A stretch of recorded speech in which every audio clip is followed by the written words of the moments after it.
Everyone, welcome back in social science class. बेटा, summer break से पहले हमने हिस्ट्री का चैप्टर 1 जो यूरोप में राष्ट्रवाद था उसको कंप्लीट कर लिया था। आई होप आपको वो चैप्टर समझ आ गया होगा। अगर आपने अच्छे से उसको सुना है तो आपको इजी भी लगा होगा, क्योंकि ये हिस्ट्री है। हिस्ट्री को हम एज अ स्टोरी अगर पढ़ते हैं, रीड करते हैं और समझते हैं तो बड़ी जल्दी से समझ आ जाती है। अदरवाइज़ ये बोरिंग लगती है। जैसे आप सीरियल देखते हो ना, अगर स्टार्टिंग से वो सीरियल नहीं देखा और बीच में से कोई कड़ी देख ली तो वो सीरियल समझ नहीं आता। तो हिस्ट्री भी एक सीरियलाइज या क्रॉनिकल वाइज अरेंज की हुई है। अगर हम इसको day to date event wise नहीं समझते तो हमें स्टोरी को समझ पाना मुश्किल होता है।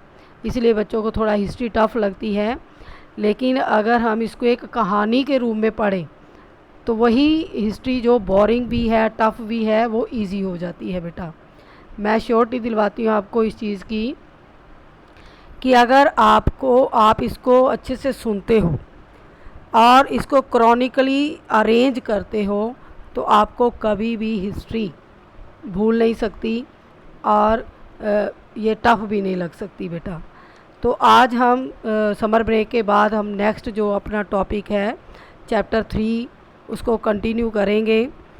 और चैप्टर 2 जो है वो सिलेबस में से कट है, वियतनाम में है, वो भी राष्ट्रवाद से रिलेटेड है, तो वो सिलेबस में अब नहीं है। थर्ड चैप्टर हमारा बहुत कंपलसरी और इम्पॉर्टेंट चैप्टर है।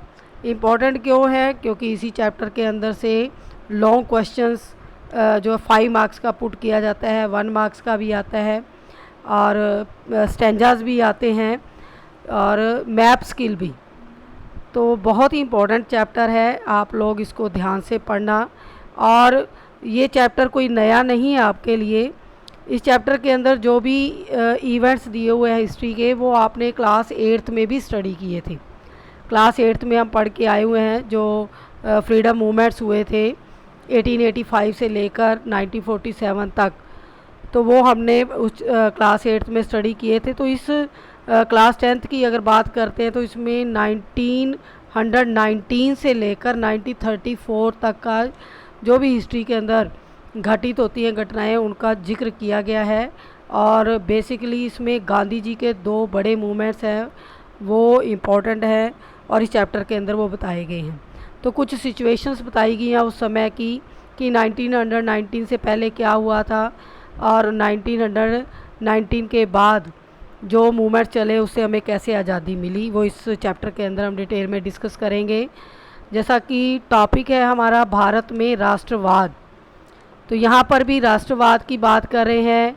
फर्स्ट चैप्टर में भी हमने राष्ट्रवाद की बात करी थी, तो शायद आपको ये जो वर्ड है राष्ट्रवाद ये क्लियर हो गया होगा।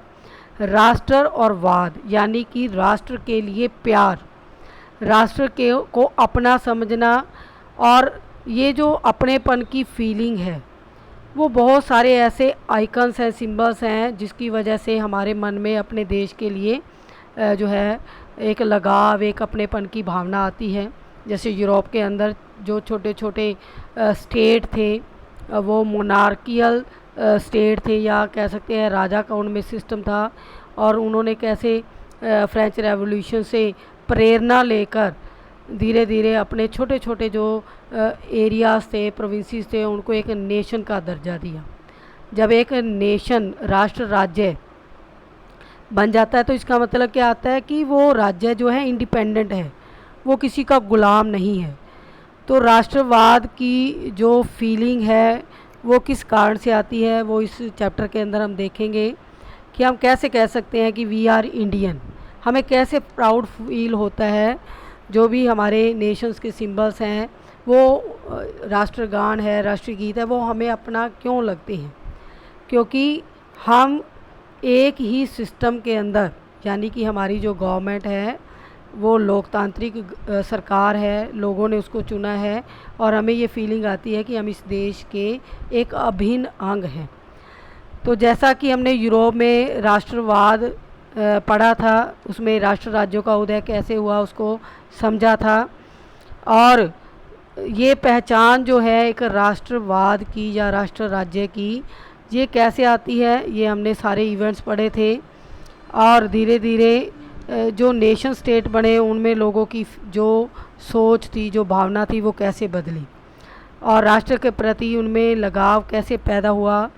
नए प्रतीक जो हैं, नए चिन्ह, नए गीत और विचार देखो, विचारों का सबसे बड़ा रोल रहता है लोगों की सोच बदलने में। जो फिलोसफर्स थे या सोशलिस्ट थे, उनका बहुत बड़ा रोल रहा है, क्योंकि जो आम लोग हैं उनको आज वर्तमान की बात करते तो मीडिया के थ्रू ही पता चलता है कि हमारी प्रेजेंट जो गवर्नमेंट है वो क्या पॉलिसीज़ इनेक्ट कर रही हैं, क्या रूल्स और रेगुलेशन हमें फॉलो करने हैं। तो विचारों की वजह से ही हमारे में बदलाव आता है और राष्ट्र राज्य बनने में इन चीज़ों का बहुत ही महत्वपूर्ण योगदान रहा है। और कैसे नेशन स्टेट जो सीमाओं के अंदर परिभाषित किए गए, ज़्यादातर देशों में इस नई राष्ट्रीय पहचान का निर्माण एक लंबी प्रक्रिया में हुआ, जो हमने फर्स्ट चैप्टर में पढ़ा है। इटली का एकीकरण, जर्मनी का एकीकरण, तो इनको बहुत समय लगा, संघर्ष इन्होंने किए, बलिदान दिए और अपने जहाँ पर उनका जन्म हुआ उस इलाके को, उसको एक नेशन स्टेट का दर्जा दिया। अब हम देखेंगे कि ये चेतना, जो अवेयरनेस थी, राष्ट्रवाद की जो भावना थी, हमारे देश में कैसे पैदा हुई। सेकंड पैरे में बताया गया वियतनाम के बारे में, जो सिलेबस में अब चैप्टर नहीं है। वियतनाम भी एक छोटा सा देश है, हमारा एशियन कंट्री है, और जैसे ही भारत से फ्रांसीसी हार जाते हैं ब्रिटेन से, इंग्लैंड से, तो यहाँ से वो मूव कर जाते हैं साउथ एशिया की तरफ। और वहाँ पर देखो वियतनाम में फ्रांस जो है कब्जा कर लेता है और वियतनाम किसका उपनिवेश बन जाता है, फ्रांस का। भारत किसका उपनिवेश था, आपको पता ही है कि यहाँ पर ब्रिटिश ईस्ट इंडिया कंपनी ने अपना रूल इस्टेब्लिश किया और लास्ट में जो है हम ब्रिटिश की एक कॉलोनी बन गए। और आधुनिक राष्ट्रवाद के उदय की जो घटनाएं घटित होती हैं उपनिवेशवाद विरोधी आंदोलन के साथ गहरे तौर पर जुड़ी हुई है। यानी कि इंडिया और जो वियतनाम है, इन दोनों में जो राष्ट्रवाद की भावना है वो अपने उपनिवेशवाद विरोधी आंदोलन से ही पनपी थी। उपनिवेशवाद विरोधी आंदोलन मीन्स यहाँ पर दोनों ही देशों में विदेशी शक्तियों का नियंत्रण था और उन विदेशी शक्तियों से कैसे निजात पाया, ये हम इस चैप्टर के अंदर डिस्कस करेंगे। और उन्हीं की वजह से जब सबको लगता है ना कि सबकी समस्याएं सेम है, कॉमन है, तब जाकर राष्ट्रवाद की भावना आती है। अब इसको लाने में गांधी जी का विशेष योगदान रहा है। औपनिवेशिक शासकों के खिलाफ संघर्ष के दौरान लोग आपसी एकता को पहचानने लगे थे। अब मैंने अभी बताया आपको कि जब सबकी प्रॉब्लम कॉमन हो जाती है। देखो 1857 का रिवोल्ट पड़ा था, वो फेल क्यों हुआ, क्योंकि फर्स्ट रिवोल्ट था और बड़ा रिवोल्ट था, उसके बावजूद भी फेल हुआ। क्यों हुआ, क्योंकि तब लोगों के जो एम्स थे रेवोल्यूशन करने के वो सेम नहीं थे, सब अपने स्वार्थों की पूर्ति के लिए लड़ रहे थे। उनमें यूनिटी नहीं थी, जिस वजह से वो जो रिवोल्ट था, जो फर्स्ट फ्रीडम मूवमेंट था, वो क्या हो गया, फेलर हो गया। तो औपनिवेशिक शासकों के खिलाफ संघर्ष के दौरान ही लोगों को पहचान हुई कि हम एक हैं और विदेशी शक्ति को उखाड़ फेंकना है। अब ये जो एकता की फीलिंग है, एक होने की फीलिंग है, इसको लाने में गांधी जी का बहुत बड़ा योगदान है। इसके अलावा जो बहुत सारे कॉजेज़ हैं जिसकी वजह से लोग एक दूसरे के साथ जुड़े, लेकिन इसमें लोगों की सोच को बदलने में गांधी जी के आंदोलनों का बहुत बड़ा योगदान रहा है। उत्पीड़न और दमन, जो ऑप्रेसिव गवर्नमेंट थी, ब्रिटिश गवर्नमेंट, उन्होंने क्या किया, हमारे देशवासियों के साथ उत्पीड़न यानी कि उनको यातनाएं दी, उनको टॉर्चर किया, उनके साथ डिस्क्रिमिनेशन किया। इन सब समस्याओं ने साझा भाव पैदा करने में भारतीयों की मदद की गई, लेकिन हर वर्ग और समूह पर उपनिवेशवाद का एक जैसा असर नहीं था। ये हमने यूरोप के अंदर भी देखा था कि जो कंजर्वेटिव थे यानी कि पुरानी सोच के लोग थे और जो उदारवादी थे या जो रेडिकल ग्रुप के थे, उनकी सोच अलग अलग थी। वो राष्ट्रवाद को अपने तरीके से परिभाषित कर रहे थे। तो ऐसे ही भारत में भी सभी लोग अंग्रेज़ों के विरुद्ध नहीं थी कि वो अपने उपनिवेशवाद के विरुद्ध थे। उनके ऊपर अलग अलग इम्पैक्ट था ब्रिटिश रूल का। उन्होंने अनुभव किया कि वे अलग हैं और स्वतंत्रता के मायने भी अलग हैं। लेकिन महात्मा गांधी जी के नेतृत्व में कांग्रेस ने इन सभी समूहों को, जिनकी विचार अलग अलग थे, उनको इकट्ठा करने और एक विशाल आंदोलन करने में मदद की। परंतु इस एकता के टकराव के बिंदु निहित थे।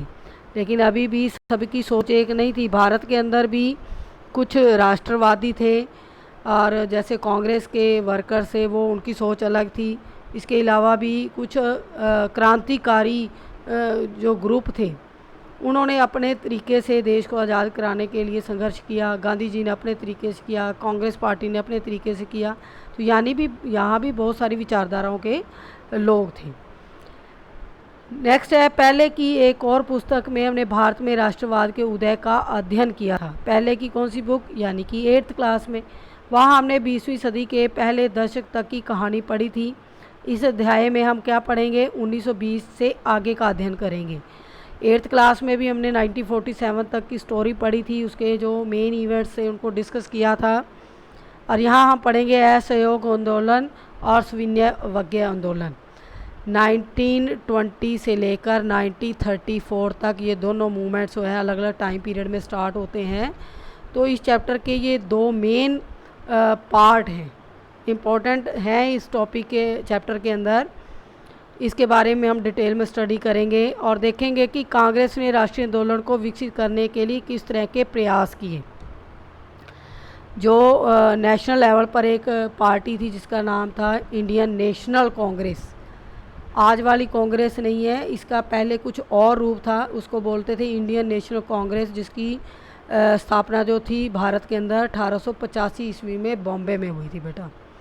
तो इस कांग्रेस ने भी राष्ट्रीय आंदोलन को विकसित करने के लिए अपने तरफ से कई प्रयास किए। इस आंदोलन में बहुत सारे सामाजिक समूह भी थे जिन्होंने हिस्सा लिया और राष्ट्रवाद ने लोगों की कल्पना को नई उड़ान दी। यानी कि सबके प्रयासों से, चाहे वो क्रांतिकारी हो, चाहे महात्मा गांधी जी हो, चाहे कांग्रेस पार्टी हो या दूसरे दल, बहुत सारी पार्टीज़ थी। कांग्रेस पार्टी के बाद हमारे देश में बहुत सारी उस टाइम में भी पार्टीज़ बनी थी। तो उन सब के अथक प्रयासों से भारत को आज़ादी मिली। किसी एक व्यक्ति का रोल नहीं है इसमें, सब लोगों ने मिलकर अपने देश को आज़ाद करवाया, मुक्ति दिलवाई ब्रिटिश रूल से। तो इस चैप्टर का पहला टॉपिक है पहला विश्व युद्ध, खिलाफत और असहयोग। ये 3 इवेंट्स हम इस टॉपिक में पढ़ेंगे। पहला विश्व युद्ध कब चला? पहला विश्व युद्ध 1914 से लेकर 1918 तक चला बेटा। स्टार्टिंग इसकी 1940 से हुई और इसका एंड हुआ 1918। और इसके बाद खिलाफत आंदोलन और असहयोग आंदोलन भी पढ़ेंगे। तो पहले विश्व युद्ध में जो विश्व युद्ध है, यानी कि जो वर्ल्ड लेवल पर हुआ था, उसका असर भारत के ऊपर क्या पड़ा वो हम डिस्कस करेंगे इस टॉपिक के अंदर। 1919 के बाद राष्ट्रीय आंदोलन नए इलाकों तक फैल गया, इस टॉपिक में हम पढ़ेंगे। इसमें नए सामाजिक समूह शामिल हो गए, संघर्ष की नई जो पद्धतियाँ, नए तरीके सामने आए और इन बदलावों को हम कैसे समझेंगे, उनके क्या परिणाम हुए, वो आगे डिस्कस करेंगे। प्रथम विश्व युद्ध की बात कर रहे हैं तो उसका असर भारत पर क्या पड़ा कि विश्व युद्ध ने एक नई आर्थिक और राजनीतिक स्थिति भारत में पैदा कर दी। आर्थिक और राजनीतिक, यानी राजनीतिक स्तर पर अगर देखें तो जब ब्रिटेन का हमारे देश पे कब्जा था और ब्रिटेन विश्व युद्ध में उलझा हुआ था, 9th क्लास में हमने पढ़ा था ना कि ब्रिटेन, फ्रांस और रशिया एक तरफ थे, ठीक है, और दूसरी तरफ था जर्मनी, इटली और जो है Japan. Japan first world war में ब्रिटेन और अमेरिका का साथ दिया था, लेकिन सेकंड वर्ल्ड वार में जापान जो था वो जर्मनी के साथ मिल गया था। तो उस वक्त देखो विश्व युद्ध चल रहा है इन कंट्रीज़ का आपस में। अब हमारे ऊपर इसका असर क्यों हुआ? क्योंकि उस वक्त भारत में अंग्रेज़ राज कर रहे थे और युद्ध के अंदर जो भी खर्चे थे जो भी ज़रूरतें थी उस वक्त की, पैसा ले लें या सैनिक ले लें या जो भी युद्ध सामग्री थी, वो सब नीड ब्रिटिश लोगों ने इंडिया से पूरी करनी थी। तो इंडिया की हेल्प मांगी, तो उस वक्त जो कांग्रेस पार्टी थी उन्होंने मदद करने से मना कर दिया कि हम इसमें इंक्लूड नहीं होंगे, हम आपका साथ नहीं देंगे युद्ध में, कि आप प्रॉमिस करो कि युद्ध के बाद हमें फ्रीडम दोगे। तो ये एक डिमांड आई थी उस वक्त जब 1914 में फर्स्ट वर्ल्ड वार स्टार्ट होता है। तो कांग्रेस ने ये प्रॉमिस लिया था ब्रिटिश कंपनी से कि जैसे ही युद्ध ख़त्म होगा तो आप हमें आज़ाद करोगे और तब हम आपको मदद कर सकते हैं, अदरवाइज़ नहीं। तो यहाँ पर राजनीतिक स्थिति बदली और आर्थिक तो नेचुरली है, जब कोई भी युद्ध में कोई कंट्री उलझा होता है तो उस वक्त जो उत्पादन के साधन है या कृषि है, जो भी इंडस्ट्रीज़ हैं वो बंद हो जाती हैं, क्योंकि मोस्टली जो फोकस है, अटेंशन है, वो देश की युद्ध के अंदर लगी होती है। तो इकोनॉमिकली बहुत ज़्यादा इसका गहरा इम्पैक्ट पड़ता है युद्ध का बेटा। इसके जो फर्स्ट वर्ल्ड वार हुआ उससे क्या हुआ, भारत के अंदर जो रक्षा व्यय था यानी डिफेंस जो थी, जो सेना थी, उसका खर्चा बढ़ गया।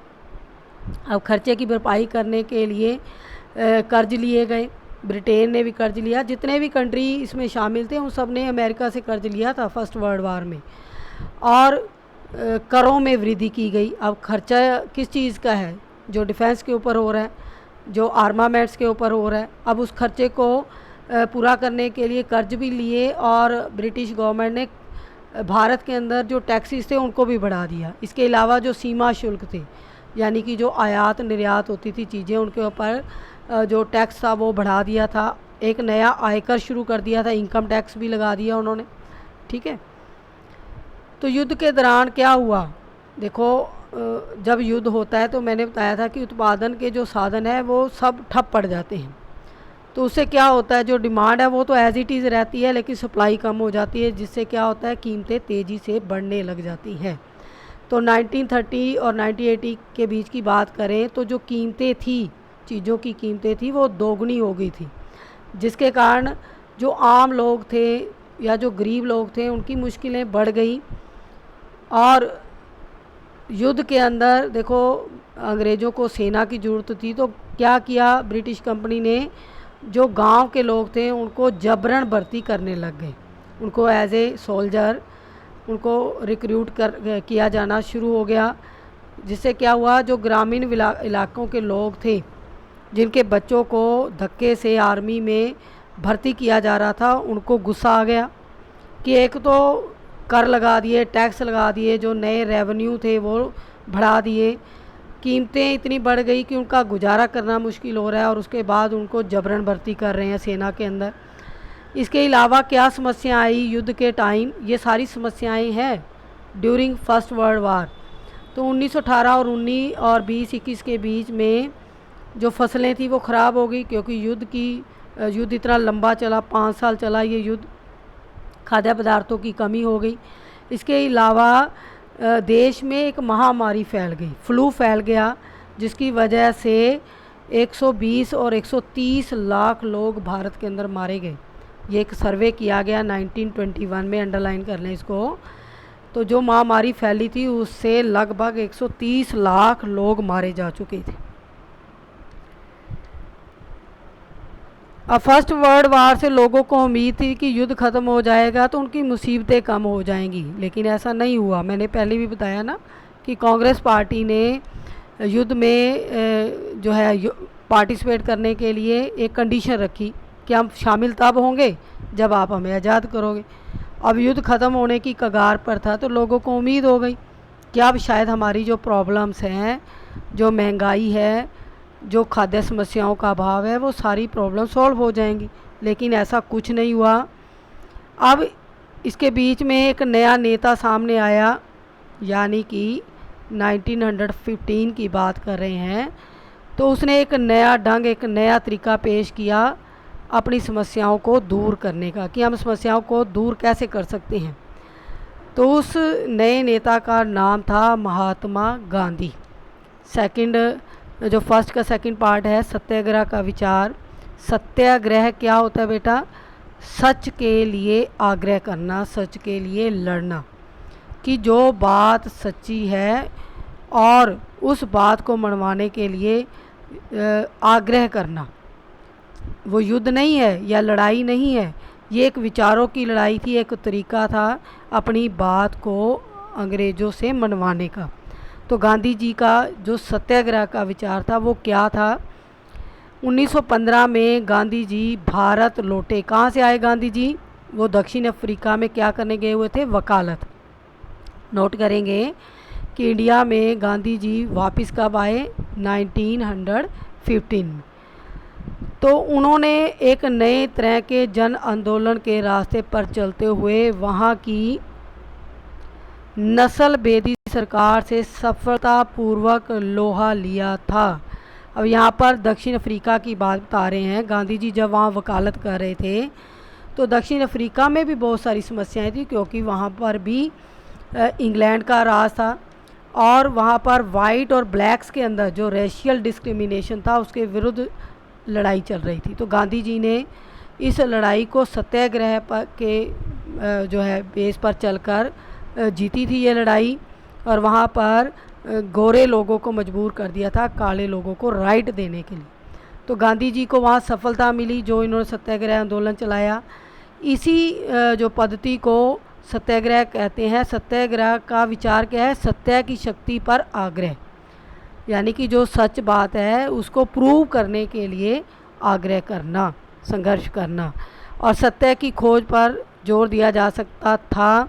इसका अर्थ क्या है कि अगर आपका उद्देश्य सच्चा है, आप सच्चे हो, यदि आपका संघर्ष अन्याय के खिलाफ है, ये इम्पोर्टेंट है। सत्याग्रह क्या है बेटा? वन वर्ड के लिए, कि आपका जो संघर्ष है न्याय के खिलाफ है, यानी कि आप इनजस्टिस के लिए लड़ रहे हो, इनजस्टिस के अगेंस्ट लड़ रहे हो।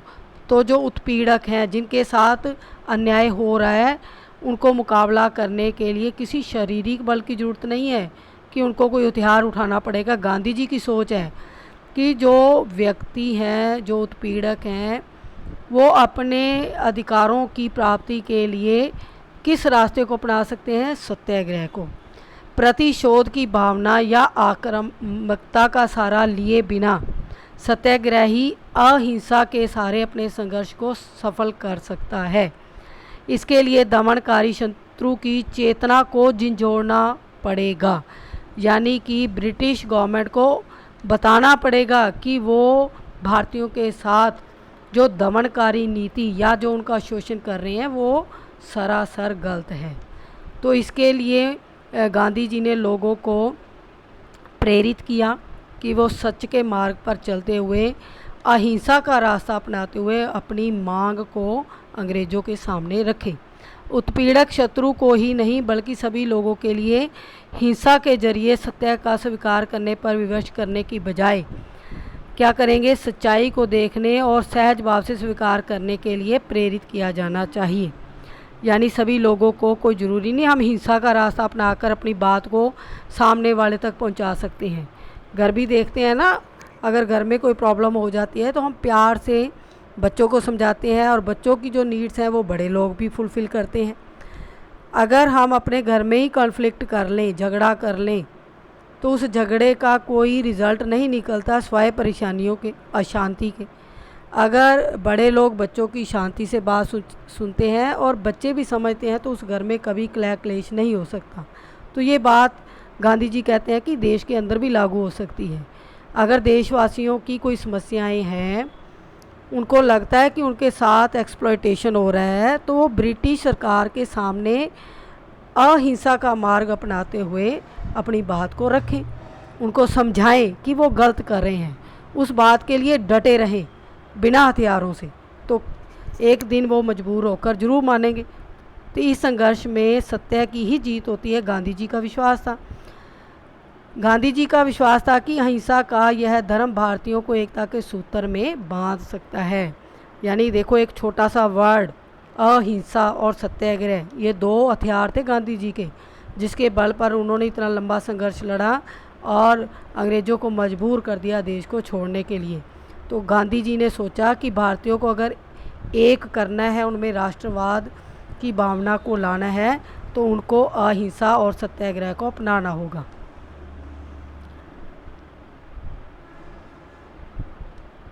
भारत आने के बाद गांधी जी ने कई स्थानों पर सत्याग्रह आंदोलन चलाया। 1916 में उन्होंने बिहार के चंपारण इलाके का दौरा किया और दमनकारी बगान व्यवस्था के खिलाफ किसानों के संघर्ष के लिए प्रेरित किया। जैसे ही गांधी जी भारत आए 1915 में, तो उन्होंने पूरे भारत का क्या किया, दौरा किया। उन्होंने देखा कि लोगों को क्या परेशानियां हैं, क्या समस्याएं हैं। तो सबसे पहले वो कहाँ गए, बिहार के चंपारण इलाके में। बेटा ये 3 मार्क्स के लिए क्वेश्चन आता है। यहाँ पर 3 हम छोटे छोटे आंदोलन पढ़ेंगे गांधी जी के, और वो आंदोलन कहाँ हुए, उनका क्यों किए गए, ठीक है। तो ये इम्पोर्टेंट है क्वेश्चन। तो पहला आंदोलन जो था सत्याग्रह, उन्होंने बिहार के चंपारण में शुरू किया 1916 में। यहाँ क्या समस्या थी, किसानों की समस्या थी। जो बागान व्यवस्था में किसानों को परेशानियाँ आ रही थी, क्योंकि किसानों को मजबूर किया जा रहा था नील की खेती करने के लिए। अब किसान क्या चाहते थे कि वो खाद्यान्न फसलों को उगाए। तो जैसे ही कॉन्ट्रैक्ट बेस पर वहाँ खेती हो रही थी नील की, तो उससे परेशान हो गए थे किसान, और किसानों का साथ दिया गांधी जी ने, और ये सत्याग्रह सफल हुआ। 1917 में गुजरात के खेड़ा ज़िले में 1917 में दूसरा सत्याग्रह आंदोलन किया उन्होंने गुजरात के खेड़ा ज़िले में, और वहाँ पर किसानों की मदद की, क्योंकि किसानों के ऊपर जो लगान था, उसका जो टैक्स था वो बढ़ा रहे थे अंग्रेज। तो सत्याग्रह को अपनाते हुए खेड़ा में किसानों की समस्याओं को हल करवाया गांधी जी ने। फसल ख़राब हो गई थी, वहाँ पर प्लेग जैसी महामारी फैली हुई थी, क्योंकि फर्स्ट वर्ल्ड वार चल रहा है देखो। तो किसान लगान चुकाने की हालत में नहीं थे, और ऊपर से लगान की जो टैक्स की राशि थी वो भी बढ़ा दी, ठीक है। वे क्या चाहते थे, किसान की जो टैक्स है वो कम किया जाए, उसमें ढील दी जाए, कि अगर टाइमली वो नहीं दे पा रहे तो उनको थोड़ा टाइम दें। तीसरा आंदोलन था गांधी जी का 1918 में, सूती कपड़ा कारखाना जो अहमदाबाद में था, वहाँ पर वर्कर्स की प्रॉब्लम थी। वहाँ पर मज़दूरों को बहुत ज़्यादा वर्किंग आवर्स ज़्यादा थे, और 35% जो है उनको वेजेस जो है देने की वो डिमांड कर रहे थे, कम वेजेस मिल रहे थे। तो ये भी समस्या गांधी जी ने आंदोलन के द्वारा उनकी हेल्प की, वे अंग्रेज़ों को मजबूर किया कि वो वर्कर्स की डिमांड को पूरा करें। तो बेटा ये टॉपिक यहीं तक था। नेक्स्ट टॉपिक हम नेक्स्ट वीडियो में डिस्कस करेंगे।